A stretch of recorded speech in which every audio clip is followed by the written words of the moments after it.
என்ன காந்தராஜ்? வணக்கம் சார். வணக்கம். முடிஞ்சதா வேலை? இன்னும் 2-3 கல்லு கட்டினா இந்த ஏரியா முடிஞ்சுது சார். அப்புறம் ஏப்ரல் 23 ஞாபகம் இருக்கா? நல்லா ஞாபகம் இருக்குது. அன்னைக்கு தான் நம்ம தேர்தல் ஆணையம் என்ன பண்றதுன்னா சம்பளத்தோட லீவ் விட்டுருக்காங்க. அதனால நான் என்ன பண்ண போறேன்னா குடும்பத்தோட குலதெய்வம் கோயிலுக்கு போயிட்டு வந்துடுறேன். ஏன்னா விடிகாலம் 4 மணிக்கு இங்கிருந்து கிளம்புனாதான் நைட்டு 12 மணிக்குள்ள வீட்டுக்கு வந்து சேர முடியும். ஓட்டு போட்டு தானே போறீங்க? ஓட்டு போட எங்க சார் நேரம் இருக்குது? நமக்கு குலதெய்வம் தானே முக்கியம். என்ன மாதிரி 1-2 பேர் ஓட்டு போடனா குறைஞ்சா போயிட போகுது. 1-2 ஓட்டு போடலன்னா குறைஞ்சா போயிட போகுதுன்னு கேக்குறீங்க.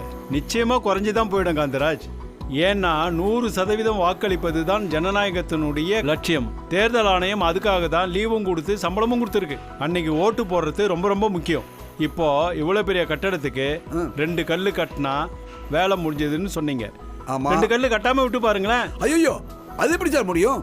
ஒரு கட்டடம் உயர்ந்து உறுதியா நிக்கணும்னா ஒவ்வொரு கல்லும் ரொம்ப ரொம்ப ரொம்ப முக்கியம். அந்த மாதிரி தான் ஜனநாயகம் என்ற கட்டடத்துக்கு ஒவ்வொரு ஓட்டும் ரொம்ப ரொம்ப ரொம்ப முக்கியம். ஏப்ரல் 23 முதல் வேலையா நாம என்ன பண்ணணும்?